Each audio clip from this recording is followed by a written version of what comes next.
Futurist Dr. Richard Heise is predicting a global crash. Let's have a look. Good morning, everyone. Florian Heise here, and welcome to another episode of Heise Says. Got my stein of coffee, and I'm ready for another day of work. And I thought someone shared this article with me yesterday. Thank you very much for emailing it to me. And I thought we'd read through it because I just love futurists, to be honest. I think that would be an awesome career. You know, go on speaking tours, write books, and theory craft. You know, it's awesome. So the futurist who predicted 9/11 and the GFC says there will be a global crash by the end of next year. I mean, you can't get anything wrong, can you? You're not going to get any news that you made a mistake, but when you predict something right, they'll be all over it. It's fantastic. So let's have a read here. How do you get into this gig? Maybe I got to do some research. So Donald Trump will win re-election in 2020 just in time for a global crash. Aussie property prices still have much further to fall, and Facebook will be dead within a decade. So nothing there I would think is too controversial at all. I think a lot of it is just common sense. Facebook is really losing its relevance. I'm even just frustrated as a content creator putting something out on Facebook. On Facebook, I'm hammered with all these crazy rules. It's siloed into stupid little groups, so you don't get as much exposure. I've got no chance of making any ad revenue in a million years there. Where YouTube, I can get much wider exposure. I can make ad revenue, and you're not siloed. You're not siloed. Sure, you can have limited state, and there's not as much freedom, but compared to Facebook, it's just crazy. So, but I mean, Facebook is just for boomer women to share cat photos, isn't it? So, chillingly, within the next 3 years, a popular world leader will be assassinated using autonomous drone technology, sparking an international outcry. Well, Scott Adams has been talking about that for years in his books, and it makes a lot of sense. You're going to have terrorist attacks using this tech, and I'm certain that our military and security forces are already preparing countermeasures. So, those are just some of the predictions of futurist Dr. Richard Heise, who correctly foresaw 9/11 and the GFC, two of the biggest world events of the past 2 decades. But they're not his craziest. Okay, so this is going to be fun. A good way to start the day for work. A bit of fun futurism. So, my craziest prediction is that within the decade, we're going to see almost a revolutionary change in how we think about politics, social enterprise, and the economy.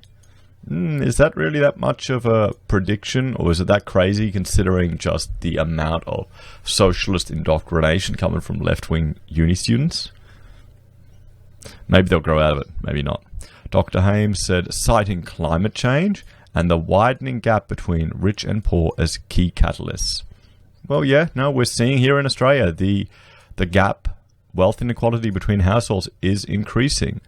Maybe people will wake up that all this money that was spent on mitigating climate change has been a complete waste in the future. Maybe they'll wise up. Oh, wait a minute. We're meant to already be dead now, but it's exactly the same. But my power is more expensive. My quality of living has decreased in every way imaginable. I'm living in a tiny little house with 7 people. Yeah, cool. Governments will seriously consider how they can put a cap on personal wealth. Just challenging the capitalist framework. Yeah, do you think that's a crazy claim that he's making? I think that's in line with a lot of what we're hearing in politics now. There's even already a cap on your freedom to express yourself in a public forum. We will shift our thinking away from growth at all costs to how humanity thrives without growth, and even negative growth. Economists will say that's impossible, but it isn't if you look at more things than just the economy. I mean, he's just making a claim here, backed up with nothing. And, he's getting media attention and speaking gigs. And how do you get into this game? It's awesome. I'm sure I've got to buy his book. Dr. Heise believes Nordic countries will be the first to make this shift. And as always, Australia will lag behind by a decade. Well, that's, they're going down the rabbit hole. Look at all the social issues in the Nordic countries. I think Sweden will be the first. Is he taking account of the largely growing isolated ethnic groups that are immigrating to these Nordic countries and aren't really integrating with the wider culture. Is he taking account of that? I wonder if he is. We need to change our thinking so we burst through the threshold, he said. Okay, I don't know what that means. We're in a gridlock at the moment, unable to solve the problems. What are the problems? What are the problems? The Australian-born author and consultant who describes himself as an anticipatory futurist, I like that term, has delved into hundreds of topics ranging from the future of conflict, work to taxation, business and society, food security, international terrorism, smart cities, financial services, healthcare, science, and alternative energy. To promote his tour of the country, Dr. Heise has come out with a number of headline-grabbing pronouncements, including that a second financial crisis is just around the corner. Okay, a lot of people are already saying that, and all the signs are in place that it is. I don't think that's... sure, it's headline-grabbing, but I don't think it's crazy. I don't think it's crazy by any measure, and I think a lot of people would agree that it's not crazy. Just look at the difference between the ABS unemployment figures and the Roy Morgan. I got it right this time, didn't I? Did I? Roy? Yep, not Ray. Roy. I'm thinking of Ray Martin. Don't know why.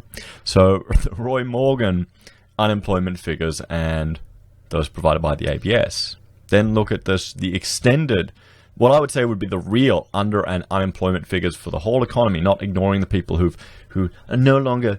you're not good enough to be part of our labor force, so we'll kick you out of our statistics just because you haven't worked for a long period. Ew. It's like the people with top fans on Facebook looking down at the plebs. Anyway, since the global financial crisis, none of the structural dynamics have changed. Yes, exactly. He's on the money.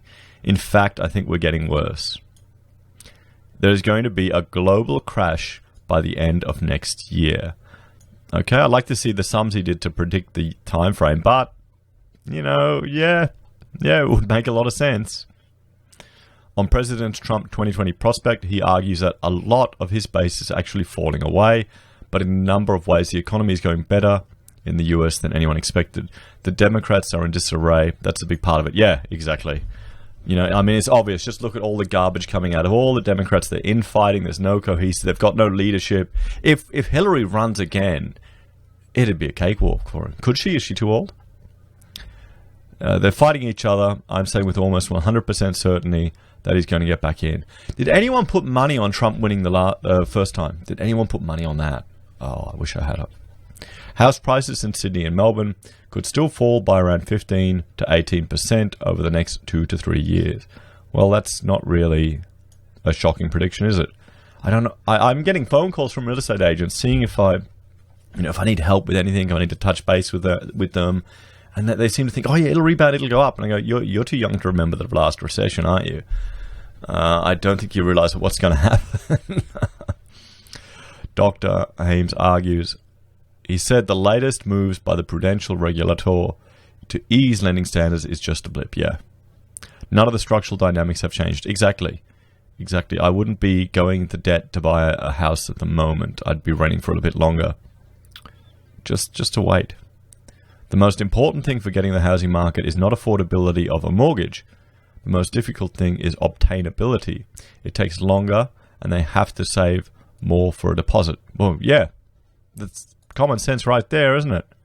In terms of investors, he says the large flow of mostly Chinese money that were propping up housing prices is drying up. Well, 30% of foreign investment was Chinese, not... Oh, is that the biggest? Maybe it is. I'd have to have a look. But yeah, it's dried up. You look at the change from 2016 at the peak, how much it's gone down. It is insane. And I've got a video on that. And I'm just looking at the time here, writing it down so I remember to put a card there. So I'll do that. I'll put a card to that video. You can check that out. The just plunge in foreign investment in Australia. Home ownership has continued to fall since the GFC.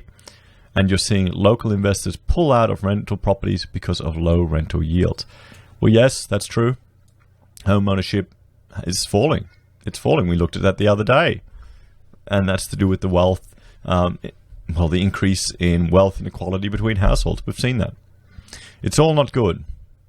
It's precipitating worse conditions than before the last crash. And on the drone assassination, he says he's surprised it hasn't happened already. Last year, Venezuelan dictator Nicolas Maduro was nearly taken out by 2 explosive-laden drones. Yeah, you know, the great socialist leader of that wonderful country where he's eating on TV telling people to eat their pets. Okay? Does everyone remember when the CFMEU was supporting them? Does everyone remember that? It seems to have gone down the memory hole. The reality of what's happening in organizations like DARPA in the US, they've been developing drone swarm technology.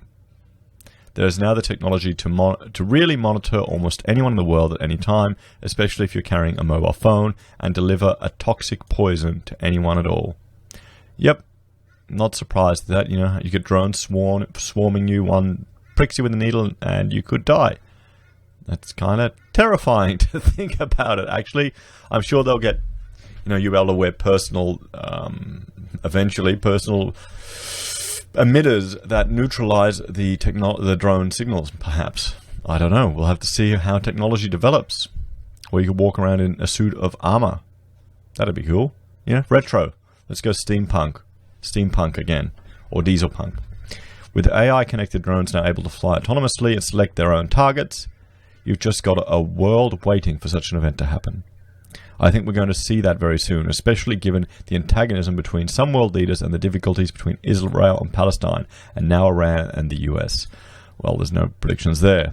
The Middle East is just ripe for such an event. So let's look at his 10 wildcard predictions. And let me know in the comments what you think about these guys.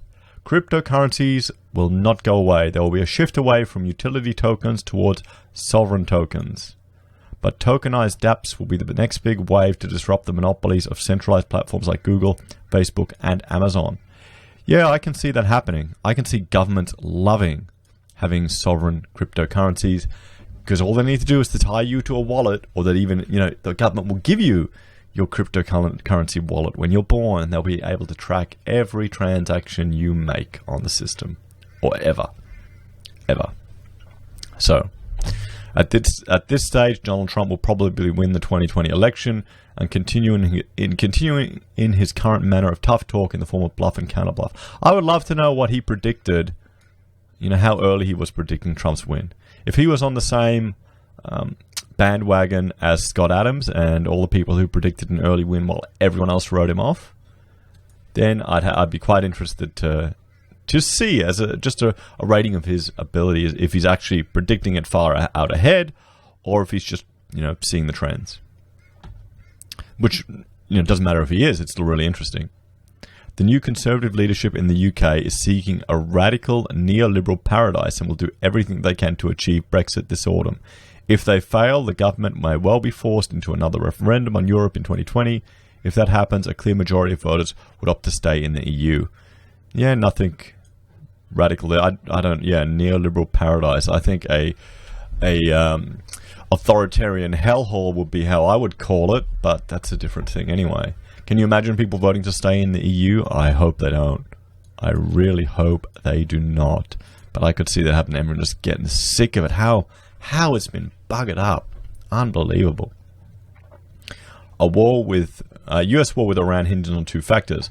Whether John Bolton is ruthless enough to organize a false flag attack on US assets, and whether pressure from Netanyahu persuades Trump to turn Iran into a failed state at war with itself along ethnic and sectarian lines so that it no longer poses a threat to Israel. Well, yeah. Before 2022, there will be an international outcry involving the use of autonomous drone technology to assassinate a popular world leader. And here's one I think most people are interested in. By 2023, Facebook will be renamed Instagram. By 2028, we will not remember either. Facebook will become powerless to stop its own descent. I mean, who can see Facebook sliding into irrelevance of MySpace? Isn't the youngest generation also less engaged in it? It's all for boomers and old people. Renaming it to Instagram. I wondered why they bought Instagram, but that would make sense. The long-term future of urban transport is hydrogen fuel cells and not electric vehicles. By 2030, 80%, 2013, we passed that. By 2030, 80% of public transport in Australian cities could be hydrogen fueled. Yeah, so long as you use nuclear energy to generate the hydrogen, fantastic. You know, nothing wrong with that. Then it would be really good for the environment. And then you could sell the salt as well, couldn't you? There'd probably be some health regulations. By 2025, Australian politicians will realise that carbon emissions are not the main issue of concern for us. Wow, 2025? That's not too far away. You reckon they could? Here it is the water cycle and the destruction of the soils that are equally, if not more important. Freshwater scarcity will be the defining Australian crisis of the 21st century. Well, yeah, with our continued population growth and no desire to build large-scale water storage infrastructure, he's got a point there. He's got a point there. How could you say, if you think this is going to happen as an investor, how could you, stand a profit over a water scarcity? Build dams? Store water? I'm not sure. By 2035, it will be possible to make almost everything we need from CO2, H2O, sunlight, PV electrolysis, and genetically engineered microbes. Cool.